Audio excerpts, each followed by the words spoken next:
I'm Autumn. This happened in 2008. I never expected my own sister to wreck my career with one phone call. Family betrayal can cut the deepest. After Ashley got me fired, I had to rebuild from zero. I found an unexpected opportunity that changed my life, and when the news reached my family, they suddenly remembered I existed and wanted money. I smiled and said, "Check your mailboxes tomorrow." Seeing their faces when they opened them was priceless. Before I get into the full story, tell me where you're watching from in the comments. If you like stories about standing up when family crosses the line, hit like and subscribe. Growing up in a middle-class Boston neighborhood, we looked normal on the outside. The Addams family in a colonial house, weekend barbecues, and weekly game nights. But behind closed doors, the dynamic was unhealthy.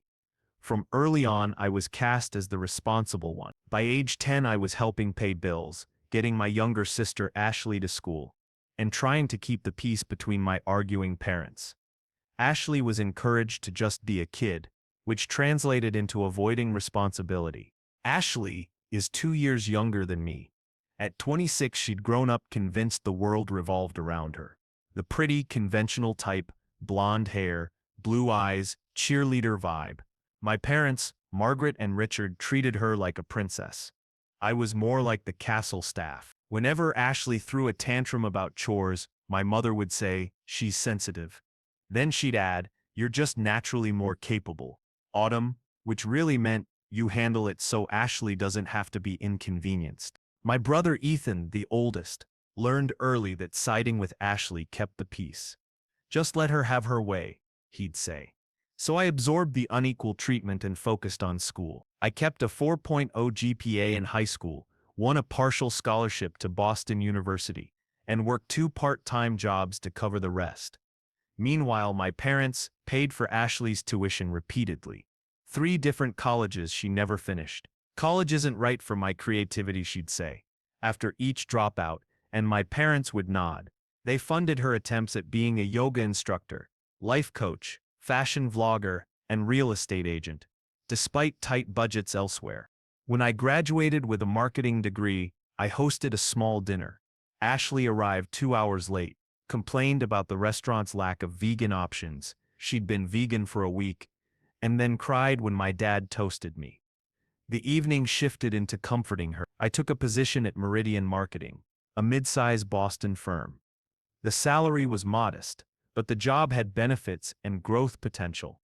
I rented a tiny one-bedroom, bought professional clothes secondhand, and began building my career carefully, brick by brick. Ashley's resentment grew with each small success. Once she spilled red wine on my only professional dress right before a client meeting. Another time, while I was presenting at a conference, she called repeatedly until I had to turn my phone off and missed an important call from my boss. The worst incident before the firing was when my interview suit was ruined by foundation makeup, the morning of a big interview. Ashley claimed she'd been looking for a tissue and knocked it over. I missed the interview. Despite all that, I kept showing up for family obligations. Sunday dinners were mandatory, and I endured backhanded compliments and my parents' dismissive remarks. "Marketing isn't really changing the world, is it?" my father would say after a campaign success. But when Ashley announced an influencer idea, everyone applauded. I swallowed my frustrations and kept working at Meridian. After 2 years of solid performance, I was a candidate for a junior management position. More money, creative control, and validation. I'd been preparing a presentation that was essentially an audition for the role. I stayed late, practiced my delivery until it felt automatic, and canceled a family dinner the night before to focus. My mom complained with that familiar passive-aggressive sigh. Ashley claimed she had big news she was planning to announce. I explained I needed the weekend, and she snapped when I called to remind the family. I was uneasy, but I focused on the presentation. Thursday morning, I arrived early, dressed in a charcoal suit I reserved for important meetings, only to be denied entry at the building. My key card was refused. Reception told me Victoria, my boss, had instructed they not let me in, and that I should call her. Victoria's voice on the phone was cold. She told me I'd called at 11:30 p.m., drunk, saying I was quitting and making racist and offensive remarks about colleagues and clients. She said she'd recorded the call and that my employment was terminated. I was stunned. I had been home preparing I would never say those things. Outside the office, colleagues avoided me. Brian from accounting played a recording, a slurred voice that sounded like me, saying awful things. It was so convincing that people accepted it as mine. Then I realized who could do that. Ashley. She'd always mimicked me to embarrass people. I went to my parents' house and confronted her. She pretended innocence, then smirked and said it was a joke. She hadn't expected me to be fired. My mother defended her. My father minimized the damage as a mistake, and Ethan shrugged. No one took my side. I begged for an apology and for them to understand the seriousness. Instead, I got, "You're overreacting, or you'll find another job." That day, I left with a clarity I hadn't had before. My family would never hold Ashley accountable. Their loyalty came with conditions. Something inside me broke, and something else hardened. The weeks after the firing were dark. I filed for unemployment, but because I'd been fired for cause, it was under review. My savings lasted less than 2 months. I applied everywhere, but the story followed me. Interviewers asked delicately about the incident at Meridian. My explanation that my sister had impersonated me sounded implausible to most. By week 6, I missed meals to stretch money and faced eviction notices. I stopped answering family calls. Their dismissive responses and Ashley's staged apologies were unbearable. My mother texted that Ashley was moving to New York for a job and that there'd be a celebration dinner. My presence expected. No acknowledgement of what I was going through. I didn't go. I pawned my grandmother's silver bracelet to pay rent. Desperate, I attended a free tech mixer downtown, crossing out my old Meridian info on business cards and writing my personal email. There, a woman in her 50s named Elaine Winters introduced herself and offered a glass of wine. She was the COO at Nexus Technologies, and asked what I did. I explained my marketing background, omitting details about Meridian. Elaine said they needed someone who understood traditional marketing and gave me a card to come by the next morning at 10 hour. It was a lifeline. At Nexus, the role was a step down, marketing coordinator rather than the director track I'd been on, and the pay was just enough to survive. But the culture was different. Ideas mattered regardless of rank. Failures were learning opportunities, and people were judged by work, not gossip. I accepted the job. Early tasks were basic: marketing materials, social media, blog posts about financial management. 3 weeks in, during a brainstorming session, I proposed a series of animated explainer videos showing relatable money scenarios among friends and family. Noah, the usually skeptical product manager, called it brilliant. Elaine nodded. For the first time in weeks, I felt competent and useful. I cut off social media to avoid family updates and started journaling to process betrayal. I adopted a rescue dog, Bella, a nervous one-eyed terrier mix, and built a simple routine: mornings at the dog park, work at Nexus, evenings learning about fintech so I could contribute more. I made a friend in Madison, the office manager, who'd had her own family betrayal. Her brother stole her identity. She was practical. She pressed charges and cut him out of her life. Her straightforwardness was a relief. After years of family emotional manipulation, Madison didn't expect me to forgive toxic behavior in the name of family loyalty. 6 months in, I'd paid off the debts from unemployment and was rebuilding savings. Nexus's user numbers were climbing and the explainer videos were credited with improving user retention. I still carried the sting of my family's betrayal, but it no longer consumed me. I was building a life on my terms.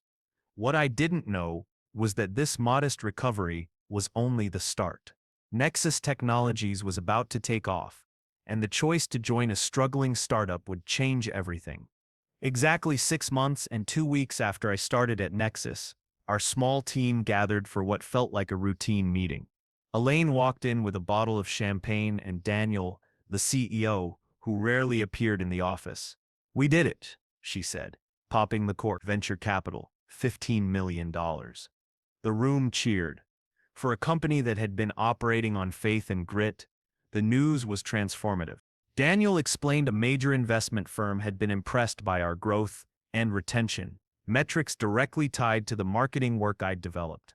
Your explainer video series sealed the deal, he told me later, raising his plastic cup. They said it proved we understood the market differently than most fintech startups.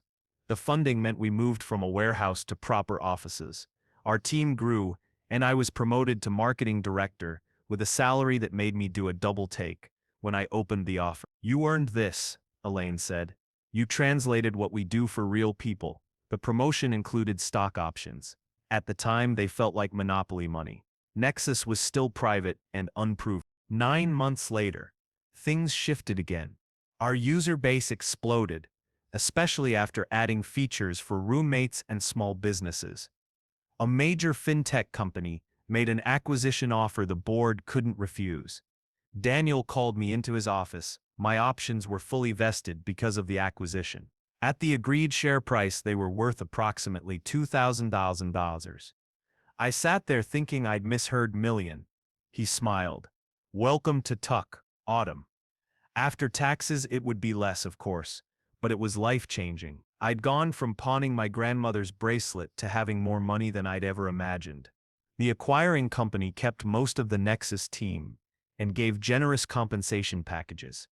Suddenly, I was a marketing executive at a major firm, leading a team, some older and more experienced than I was. I bought back my grandmother's bracelet and other keepsakes from the pawn shop. I bought a townhouse in Beacon Hill and furnished it simply and elegantly, creating the quiet, orderly home I'd wanted. Bella, my rescue terrier, went from anxious survivor to pampered companion with custom beds and regular behavioral support. I also started therapy. You've achieved remarkable success, Dr. Patterson observed. How does that feel, given your family's lack of support? Validating, I answered, but also lonely. I wished I had people who truly cared to celebrate with me. That realization pushed me to build genuine connections. I deepened my friendship with Madison, joined a photography club, and volunteered walking shelter dogs on weekends. I kept my distance from my family. I didn't block them, but I rarely replied. Their messages were surface-level birthday wishes and holiday texts, never acknowledgments of past harm. I changed my email, moved without giving out my new address, and quietly put distance between us so I could heal. 16 months after Ashley's prank that got me fired, I was featured in the Boston Business Journal's 40 Under 40. The article included my photo and a short profile crediting my role in Nexus's growth and the acquisition. 3 days after it published, my phone exploded with calls, texts, and emails from my family. Suddenly eager to reconnect. So proud of you, my mother texted. Always knew you'd make it big, Ethan wrote. The same brother who hadn't checked on me during unemployment. Ashley's message read, OMG, you're famous. Lunch this weekend, love you. Dr. Patterson had warned me this would happen. When you visibly succeed, toxic family members often reappear. Not because they've changed, but because they see benefit for themselves. I waited a week before responding, used the time to center myself with my therapist, and agreed to a meeting feeling calm and protected by the boundaries I'd built. I chose a neutral, upscale bistro for our reunion, public enough to discourage scenes, private enough for a serious conversation. I arrived early, picked a corner table and watched them come in. My parents looked the same but somehow smaller. My mother moved in for a hug I didn't return. My father offered a firmer handshake than usual and said, always knew you had potential. Ethan arrived with a girlfriend, Kayla, who seemed overly eager to meet me. Ashley arrived 20 minutes late, changed hair, new figure and wearing an outfit clearly chosen to impress. She flounced in and squealed about how we were practically twins now that I'm in corporate too. Conversation stayed superficial. Renovations, promotions, social media metrics, and never once acknowledged our estrangement. Then the agenda emerged. My father mentioned retirement concerns. The market hadn't been kind, the house needed a new roof, and there were my mother's medical bills. We were wondering if you might be in a position to help us out, he said. The figure he named would have equaled my former annual salary at Meridian. Before I could respond, Ethan produced a shaky business plan for an app that connects dog owners for playdates, like Tinder but for dogs, he said, and asked for seed funding. Kayla nodded eagerly. Ashley chimed in, hand on mine. She was this close to making it big as an influencer. She needed $50,000 for studio equipment, and she'd pay me back with endorsements. I looked at these people who had dismissed me, enabled sabotage, and left me to fend for myself, now expecting I'd bankroll their plans. Let me get this straight, I said calmly. You want me to give you money? My mother's face went wounded. We're family, she said. Families help each other. I reminded them where their help had been, when I'd been homeless, hungry, and trying to keep a roof over my head. Ashley rolled her eyes. It was over a year ago, and clearly it worked out. My father invoked having raised me and expected gratitude. The entitlement was staggering. They seemed to believe my success was owed to them. I need time to think, I said, and signaled for the check. I paid without comment and left, feeling the old grief for the family I'd never really had. Over the next week, the messages escalated. Photos of supposed water damage, Ethan's forwarded projections, promising a massive return, Ashley's links to the camera gear she needed. I vented to Dr. Patterson. They don't care about me, they see me as an ATM. What did I want from them? Accountability, recognition of the harm they'd caused, genuine remorse, and if they were incapable of that emotional honesty, I needed to decide what that meant for any future relationship. After reflection, I made a plan. I texted each family member the same message. I'd thought about their requests and to expect something in your mailboxes next week. Their replies were immediate and enthusiastic. My mother suggested a celebratory dinner. I said I was busy. Then I spent a weekend preparing 4 carefully tailored packages, not revenge, but accountability and boundaries, and maybe a gift more valuable than money, the truth. I bought heavyweight stationery and matching envelopes, arranged track delivery with required signatures, and created content specific to each person. For Ashley, I compiled a comprehensive file, a printed transcript of her prank call, sourced through a colleague who finally believed me, documentation of the financial hardship that followed, overdue rent notices, utility shut-off warnings, the pawn ticket for my grandmother's bracelet, and screenshots of texts where she dismissed my hardship.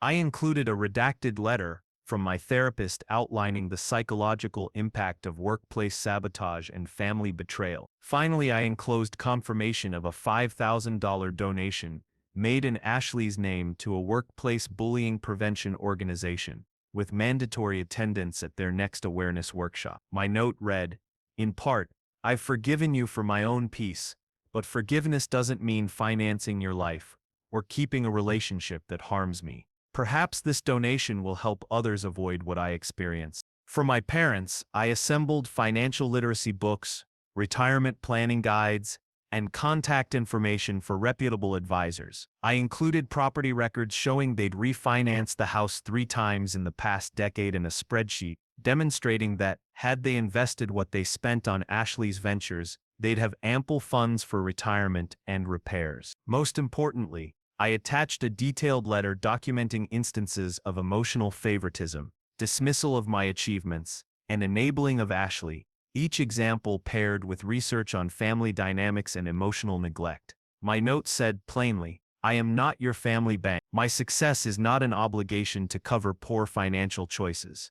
If you ever want a relationship based on mutual respect rather than expectation, that would be my preferred investment. For Ethan, I prepared a package focused on self-reliance, a properly annotated business plan template, market research on the pet industry, data on startup failure rates, a gift certificate for career counseling, and contacts for local small business incubators. My note was direct. You've often chosen the easy path and sided with family over principle. I'm offering you tools to build your own success rather than attaching yourself to mine. For Kayla, someone I just met but who seemed caught in their orbit, I sent a small coffee shop gift card and a simple note, be careful whose family you marry into. I sent the packages on Monday and then turned my phone off, taking Bella for a long hike to give myself distance. The fallout was exactly what I expected: outrage, disbelief, and accusations of cruelty. My mother left 7 tearful voicemails accusing me of embarrassment and ingratitude. My father called me selfish and warned of family repercussions. Ethan texted one line, "Low blow, sis." Ashley's responses were the most extreme. Angry messages capped by a final threat, "You'll regret this." I felt a surprising calm as I read and listened. None of them engaged with the content I'd sent. None acknowledged the patterns I'd documented or expressed interest in healing. They were angry because I refused to be used. That night, on my balcony overlooking Boston, Belle in my lap, I felt lighter, as if I'd set down the heavy burden of seeking approval from people incapable of giving it. Dr. Patterson had warned me, sometimes the most loving act is holding a mirror up to dysfunction. They may not like the reflection, but you've given them a chance to grow. Whether they take it remains to be seen. In the meantime, I built a life defined by real connections, meaningful work, and the family I chose rather than the one I was born into. The weeks after the mailbox packages were predictably stormy. My parents recruited extended relatives to plead their case, calls from distant aunts and cousins I barely knew, all shocked at what they'd been told, that I'd suddenly become rich and refused to help my struggling family. Conveniently omitted from that version were Ashley's sabotage, my parents' enabling, and years of emotional neglect. My response stayed simple and consistent: "There's more to this story than you've heard. I'm open to rebuilding relationships based on mutual respect, not financial transactions." Most intermediaries dropped it when they realized I wouldn't be guilted into compliance. A few listened. When I shared selective details, perspectives shifted. "I had no idea," my mother's sister admitted after hearing about Ashley's deliberate call. "That's not a prank, that's destructive." My parents stuck to wounded innocence, though their tone moved from outrage to martyrdom. My mother sent a manipulative email 3 weeks after the packages. She framed my refusal as a reputational problem, implying I'd look bad to the community if I didn't help. I didn't reply. My mother's favorite lever, the threat of social consequence, had lost its hold. Ashley reacted differently. She launched a passive-aggressive social media campaign with thinly veiled posts about toxic family and success-changing people. When that didn't get the sympathy she expected, she escalated, childhood photos with captions like, "Remember when you were still part of this family before money mattered." I blocked her accounts and moved on. The most unexpected response came from Ethan. A month after his package, he asked to meet just the two of us. We met at a quiet cafe near my office. He was quieter, less polished than at the family dinner. More present. "I've been thinking about what you wrote," he said, admitting he'd often chosen the path of least resistance to avoid drama.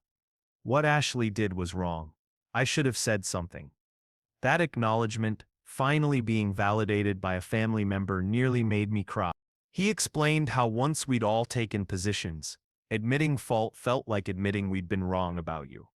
We talked for nearly 3 hours. He asked about my struggles after the firing, listened without defensiveness, and expressed real remorse for how his silence contributed to my isolation. He didn't ask for money, only for the chance to rebuild honestly. "I'm not asking you to forgive everyone," he said, as we left. "Just consider that some of us can change." It was a small, genuine start. We began meeting monthly for lunch, avoiding family theatrics and focusing on restoring trust. He enrolled in a business program at a community college to learn real skills instead of chasing quick schemes. 6 months after the packages, I got an unexpected email from Ashley. Subject line, "I'm sorry." It was short but notable. The donation I'd made in her name forced her to attend a workplace bullying workshop. She went planning to scoff, but some stories she heard hit hard. She recognized herself in the behavior described. She wasn't promising transformation or asking for money, just saying she'd started to understand the harm she caused. I replied, "Thank you for letting me know," leaving the door ajar without rushing toward reconciliation. My parents remained entrenched. At Christmas, they sent a card signed, "Your loving family," with no personal message, a performative gesture that avoided responsibility. I donated to a retirement planning nonprofit in their name and sent a note expressing hope we might one day build a relationship based on mutual respect. Life, meanwhile, continued to move forward. My career advanced, my friend circle deepened, and I began mentoring young professionals on navigating difficult workplaces. I dated cautiously at first, then with more openness as I relearned how to judge character. Bella and I settled into our townhouse, and I reclaimed photography as a creative passion. On quiet evenings, watching Bella chase butterflies in the garden, I felt a contentment I'd never known. The steady peace of living authentically, free from the exhausting pursuit of approval from those who couldn't offer it. The deepest lesson wasn't about money or success. It was about defining your own worth instead of accepting others' limited valuation. It's about the courage to hold your ground even when people from your past pressure you to give in for the sake of false peace. True peace doesn't come from appeasing people who diminish you. It comes from building a life aligned with your values, surrounded by people who celebrate rather than sabotage your growth. Sometimes the most loving thing you can send someone's mailbox isn't what they want, but what they need. A mirror reflecting truth, an invitation to change, and a boundary that honors both your worth and their potential to improve. Have you ever had to set hard boundaries with family who couldn't celebrate your success? Drop a comment sharing your experience. How did you handle it, and what did you learn? If this story resonated, like the video and subscribe for more conversations about healthy relationships and standing in your truth. Thanks for being part of the community today.